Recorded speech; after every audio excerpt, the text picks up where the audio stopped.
जय श्री कृष्णा। आप सबका अपने चैनल पुण्य धर्म में स्वागत है।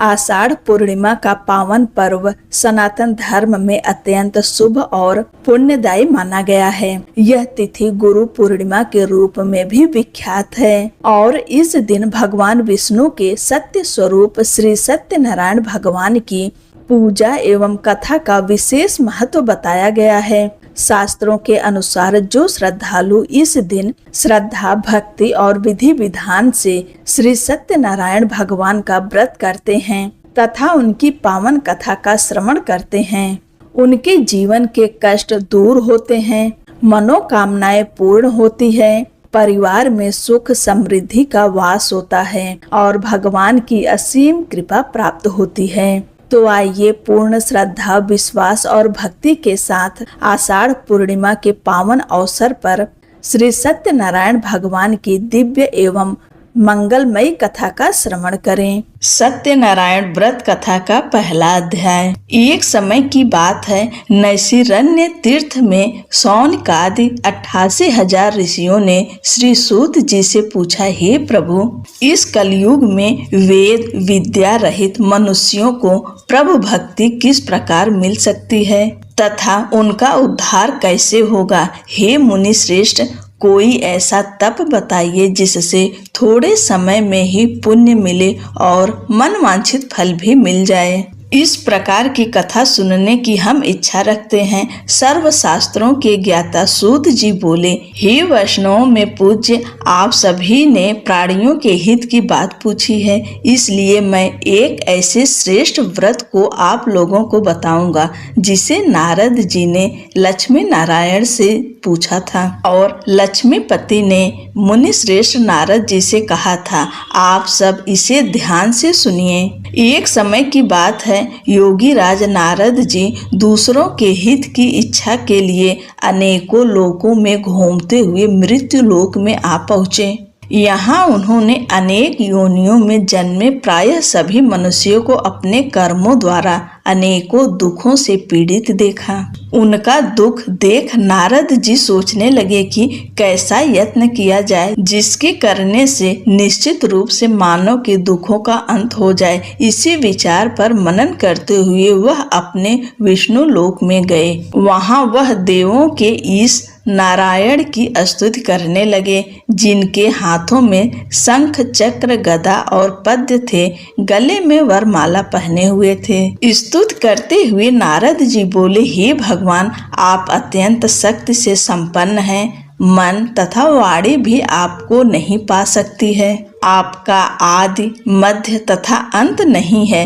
निर्गुण स्वरूप सृष्टि के कारण भक्तों के दुख को दूर करने वाले हैं। आपको मेरा नमस्कार है। नारद जी की स्तुति सुन विष्णु भगवान बोले, हे मुनि श्रेष्ठ, आपके मन में क्या बात है? आप किस काम के लिए पधारे हैं, उसे निसंकोच कहिए। इस पर नारद मुनि बोले कि मृत्यु लोक में अनेक योनियों में जन्मे मनुष्य अपने कर्मों के द्वारा अनेकों दुख से दुखी हो रहे हैं। हे नाथ, आप मुझ पर दया रखते हैं तो बताइए कि वो मनुष्य थोड़े प्रयास से ही अपने दुखों से कैसे छुटकारा पा सकते हैं। श्री हरि बोले, हे नारद, मनुष्यों की भलाई के लिए तुमने बहुत अच्छी बात पूछी है। जिसके करने से मनुष्य मोह से छूट जाता है, वह बात मैं कहता हूँ, उसे सुनो। स्वर्ग लोक व मृत्यु लोक दोनों में एक दुर्लभ उत्तम व्रत है जो पुण्य देने वाला है। आज प्रेमवश होकर मैं उसे तुमसे कहता हूँ।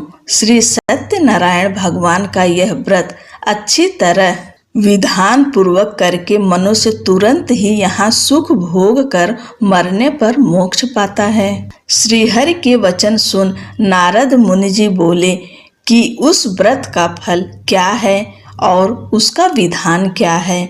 यह व्रत किसने किया था, इस व्रत को किस दिन करना चाहिए, सभी कुछ विस्तार से बताएं। नारद की बात सुनकर भगवान श्री हरि बोले, दुख व शोक को दूर करने वाला, यह सभी स्थानों पर विजय दिलाने वाला है। मानव को भक्ति व श्रद्धा के साथ शाम को श्री सत्यनारायण की पूजा धर्म परायण होकर ब्राह्मणों व बंधुओं के साथ करनी चाहिए। भक्ति भाव से ही नैवेद्य केले का फल, घी, दूध और गेहूं का आटा सवाया लें। गेहूं के स्थान पर साठी का आटा, शक्कर तथा गुड़ लेकर वह सभी भक्षण योग्य पदार्थों को मिलाकर भगवान को भोग लगाएं। ब्राह्मणों सहित बंधु बांधवों को भी भोजन कराएं, उसके बाद स्वयं भोजन करें। भजन कीर्तन के साथ भगवान की भक्ति में लीन हो जाएं। इस तरह से सत्यनारायण भगवान का यह व्रत करने पर मनुष्य की सारी इच्छाएं निश्चित रूप से पूरी होती है। इस कलिकाल अर्थात कलयुग में मृत्युलोक में मोक्ष का यही एक सरल उपाय बताया गया है। श्री सत्यनारायण व्रत कथा का पहला अध्याय समाप्त हुआ। बोलिए श्री सत्यनारायण भगवान की जय। सत्यनारायण भगवान व्रत कथा का दूसरा अध्याय। सूत जी बोले, हे ऋषियों, जिसने पहले समय में इस व्रत को किया था उसका इतिहास कहता हूँ, ध्यान से सुनो। सुंदर काशीपुरी नगरी में एक अत्यंत निर्धन ब्राह्मण रहता था। भूख प्यास से परेशान वह धरती पर घूमता रहता था। ब्राह्मणों से प्रेम करने वाले भगवान ने एक दिन ब्राह्मण का वेश धारण कर उसके पास जाकर पूछा, हे विप्र, नित्य दुखी होकर तुम पृथ्वी पर क्यों घूमते हो? दीन ब्राह्मण बोला, मैं निर्धन ब्राह्मण हूँ, भिक्षा के लिए धरती पर घूमता हूँ। हे भगवान, यदि आप इसका कोई उपाय जानते हो तो बताइए। वृद्ध ब्राह्मण कहता है कि सत्यनारायण भगवान मनोवांछित फल देने वाले हैं, इसलिए तुम उनका पूजन करो। इसे करने से मनुष्य सभी दुखों से मुक्त हो जाता है। वृद्ध ब्राह्मण बनकर आए सत्यनारायण भगवान उस निर्धन ब्राह्मण को व्रत का सारा विधान बताकर अंतर्ध्यान हो गए। ब्राह्मण मन ही मन सोचने लगा कि जिस व्रत को वृद्ध ब्राह्मण करने को कह गए हैं, मैं उसे जरूर करूंगा। यह निश्चय करने के बाद उसे रात में नींद नहीं आई और वह सवेरे उठकर सत्यनारायण भगवान के व्रत का निश्चय कर भिक्षा के लिए चला गया। उस दिन निर्धन ब्राह्मण को भिक्षा में बहुत धन मिला, जिससे उसने बंधु बांधवों के साथ मिलकर श्री सत्यनारायण भगवान का व्रत संपन्न किया। भगवान सत्यनारायण का व्रत संपन्न करने के बाद वह निर्धन ब्राह्मण सभी दुखों से छूट गया और अनेक प्रकार की संपत्तियों से युक्त हो गया। उसी समय से यह ब्राह्मण हर माह इस व्रत को करने लगा। इस तरह से सत्यनारायण भगवान के व्रत को जो मनुष्य करेगा वह सभी प्रकार के पापों से छूटकर मोक्ष को प्राप्त होगा। जो मनुष्य इस व्रत को करेगा वह भी सभी दुखों से मुक्त हो जाएगा। सूत जी बोले कि इस तरह से नारद जी से नारायण जी का कहा हुआ श्री सत्यनारायण व्रत को मैंने तुमसे कहा। हे विप्रो, मैं अब और क्या कहूँ? ऋषि बोले, हे मुनिवर, संसार में उस विप्र से सुनकर और किस किस ने इस व्रत को किया है, हम सब इस बात को सुनना चाहते हैं। इसके लिए हमारे मन में श्रद्धा का भाव है। सूत जी बोले, हे मुनियों, जिसने इस व्रत को किया है वे सब सुनो। एक समय वही विप्र धन व ऐश्वर्य के अनुसार अपने बंधु बांधवों के साथ इस व्रत को करने को तैयार हुआ। उसी समय एक लकड़ी बेचने वाला बूढ़ा आदमी आया और लकड़ियां बाहर रखकर अंदर ब्राह्मण के घर में गया। प्यास से दुखी वह लकड़हारा उनको व्रत करते देख विप्र को नमस्कार कर पूछने लगा कि आप यह क्या कर रहे हैं? तो उन्होंने बताया कि व्रत कर रहा हूँ तथा इसे करने से क्या फल मिलेगा, कृपया मुझे भी बताएं। ब्राह्मण ने कहा कि सब मनोकामनाओं को पूरा करने वाला यह सत्यनारायण भगवान का व्रत है। इनकी कृपा से ही मेरे घर में धन धान्य आदि की वृद्धि हुई है। विप्र से सत्यनारायण व्रत के बारे में जानकर लकड़हारा बहुत प्रसन्न हुआ। चरणामृत लेकर वह प्रसाद खाने के बाद वह अपने घर गया। लकड़हारे ने अपने मन में संकल्प किया कि आज लकड़ी बेचने से जो धन मिलेगा उसी से श्री सत्यनारायण भगवान का उत्तम व्रत करूंगा। मन में इस विचार को ले बूढ़ा आदमी सिर पर लकड़ियां रख उस नगर में बेचने गया जहां धनी लोग ज्यादा रहते थे। उस नगर में उसे अपनी लकड़ियों का दाम पहले से 4 गुना अधिक मिलता है।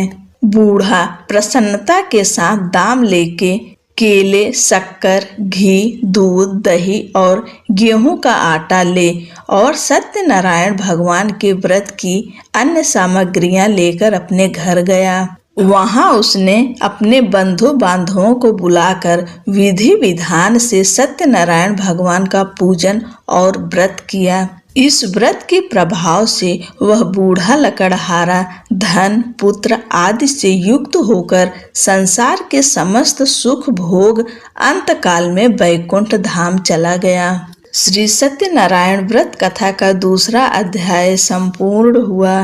बोलिए श्री सत्यनारायण भगवान की जय। सत्यनारायण भगवान व्रत कथा का तीसरा अध्याय। सूत जी बोले, हे श्रेष्ठ मुनियों, अब आगे की कथा कहता हूँ। पहले समय में उल्का मुख नाम का एक बुद्धिमान राजा था। वह सत्य वक्ता और जितेंद्रिय था। प्रतिदिन देव स्थानों पर जाता और निर्धनों को धन देकर उनके कष्ट दूर करता था। उसकी पत्नी कमल के समान मुख वाली तथा सती साध्वी थी। भद्रशिला नदी के तट पर उन दोनों ने श्री सत्यनारायण भगवान का व्रत किया। उसी समय साधु नाम का एक वैश्य आया। उसके पास व्यापार करने के लिए बहुत सा धन भी था। राजा को व्रत करते देखकर विनय के साथ पूछने लगा, हे राजन, भक्ति भाव से पूर्ण होकर आप यह क्या कर रहे हैं? मैं सुनने की इच्छा रखता हूँ, तो आप मुझे बताएं। राजा बोला, हे साधु, अपने बंधु बांधवों के साथ पुत्रादि की प्राप्ति के लिए यह महाशक्तिमान श्री सत्यनारायण भगवान का व्रत व पूजन कर रहा हूँ। राजा के ऐसे वचन सुनकर साधु आदर से बोला, हे राजन, मुझे इस व्रत का सारा विधान कहिए। आपके कथा अनुसार मैं भी इस व्रत को करूंगा। मेरी भी संतान नहीं है और इस व्रत को करने से निश्चित रूप से मुझे संतान की प्राप्ति होगी। राजा से व्रत का सारा विधान सुन व्यापार से निवृत्त हो वह अपने घर गया। साधु वैश्य ने अपनी पत्नी को संतान देने वाले इस व्रत का वर्णन कह सुनाया और कहा कि जब मेरी संतान होगी तब मैं इस व्रत को करूंगा। साधु ने इस तरह के वचन अपनी पत्नी लीलावती से कहे। एक दिन लीलावती पति के साथ आनंदित हो सांसारिक धर्म में प्रवृत्ति होकर सत्यनारायण भगवान की कृपा से गर्भवती हो गई। 10वें महीने में उसे गर्भ से एक सुंदर कन्या ने जन्म लिया। दिनों दिन वह ऐसे बढ़ने लगी जैसे कि शुक्ल पक्ष का चंद्रमा बढ़ता है। माता पिता ने अपनी कन्या का नाम कलावती रखा। एक दिन लीलावती ने मीठे शब्दों में अपने पति को याद दिलाया कि आपने सत्यनारायण भगवान के जिस व्रत को करने का संकल्प किया था उसे करने का समय आ गया है। आप इस व्रत को करिए। साधु बोला कि हे प्रिय, इस व्रत को मैं उसके विवाह पर करूंगा। इस प्रकार अपनी पत्नी को आश्वासन देकर वह नगर को चला गया। कलावती पिता के घर में रह वृद्धि को प्राप्त हो गई। साधु ने एक बार नगर में अपनी कन्या को सखियों के साथ देखा तो तुरंत ही दूत को बुलाया और कहा कि मेरी कन्या के योग्य वर देख कर आओ। साधु की बात सुनकर दूत कंचन नगर में पहुंचा और वहां देखभाल कर लड़की से सुयोग्य वाड़िक पुत्र को ले आया। सुयोग्य लड़के को देख साधु ने बंधु बांधवों को बुलाकर अपनी पुत्री का विवाह कर दिया। लेकिन दुर्भाग्य की बात ये कि साधु ने अभी भी श्री सत्यनारायण भगवान का व्रत नहीं किया। इस पर श्री भगवान क्रोधित हो गए और श्राप दिया कि साधु को अत्यधिक दुख मिले। अपने कार्य में कुशल साधु बनिया जमाई को लेकर समुद्र के पास स्थित होकर रत्नासारपुर नगर में गया। वहां जाकर दामाद ससुर दोनों मिलकर चंद्रकेतु राजा के नगर में व्यापार करने लगे। एक दिन भगवान सत्यनारायण की माया से एक चोर राजा का धन चुराकर भाग रहा था। उसने राजा के सिपाहियों को अपना पीछा करते देख चुराया हुआ धन वहां रख दिया जहां साधु अपने जमाई के साथ ठहरा हुआ था। राजा के सिपाहियों ने साधु वैश्य के पास राजा का धन पड़ा देखा तो वह ससुर जमाई दोनों को बांधकर प्रसन्नता से राजा के पास ले गए और कहा कि उन दोनों चोरों को हम पकड़ लाएं, आप आगे की कार्यवाही की आज्ञा दें। राजा की आज्ञा से उन दोनों को कठिन कारावास में डाल दिया गया और उनका सारा धन भी उनसे छीन लिया गया। श्री सत्यनारायण भगवान के श्राप से साधु की पत्नी भी बहुत दुखी हुई। घर में जो धन रखा था उसे चोर चुरा ले गए। शारीरिक तथा मानसिक पीड़ा व भूख प्यास से अति दुखी हो अन्न की चिंता में कलावती ने ब्राह्मण के घर गई। वहां उसने श्री सत्यनारायण भगवान व्रत होते देख फिर कथा भी सुनी। वह प्रसाद ग्रहण कर वह रात को घर वापस आई। माता ने कलावती से पूछा कि हे पुत्री, अब तक तुम कहाँ थी, तेरे मन में क्या है?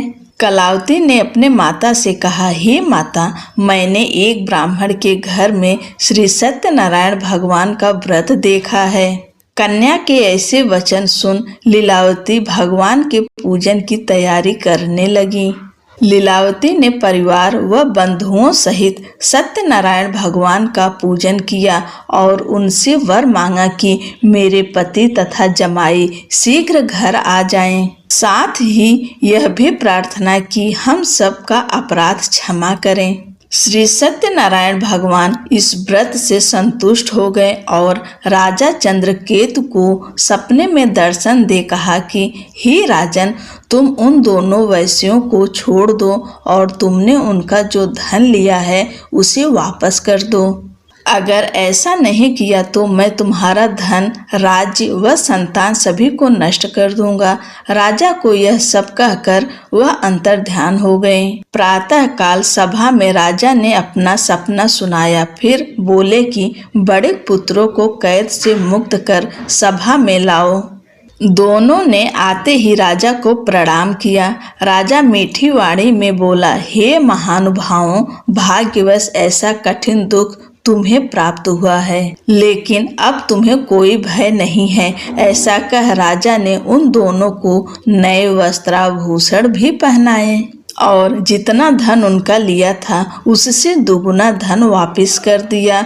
दोनों वैश्य अपने घर को चल दिए। श्री सत्यनारायण व्रत कथा का तीसरा अध्याय संपूर्ण हुआ। बोलिए श्री सत्यनारायण भगवान की जय। सत्यनारायण भगवान व्रत कथा का चौथा अध्याय। सूत जी बोले, वैश्य ने मंगलाचार कर अपनी यात्रा आरंभ की और अपने नगर की ओर चल दिए। उनके थोड़ी दूर जाने पर एक दंडी वेशधारी श्री सत्यनारायण ने उनसे पूछा, हे साधु, तेरी नाव में क्या है?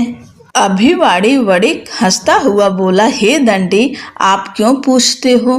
क्या धन लेने की इच्छा है?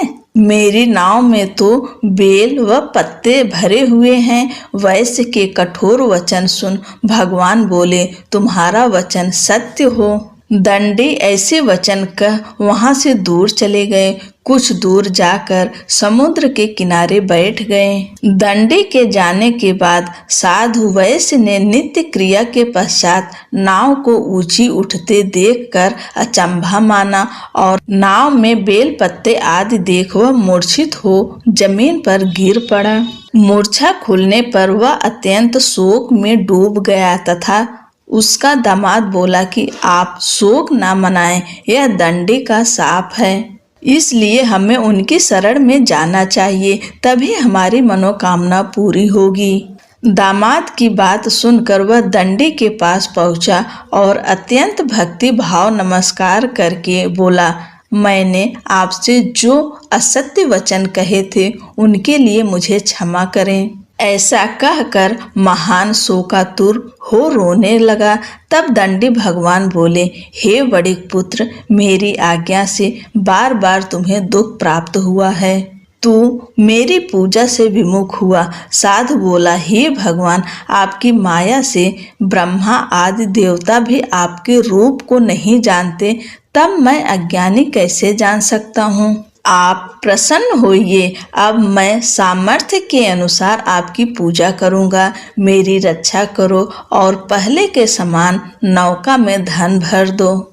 साधु वैश्य के भक्ति पूर्वक वचन सुनकर भगवान प्रसन्न हो गए और उसकी इच्छा अनुसार वरदान देकर अंतर्ध्यान हो गए। ससुर जमाई जब नाव पर आए तो नाव धन से भरी हुई थी। फिर वहीं अपने अन्य साथियों के साथ सत्यनारायण भगवान का पूजन कर अपने नगर को चल दिए। जब नगर के नजदीक पहुँचे तो दूत को घर पर खबर करने के लिए भेज दिया।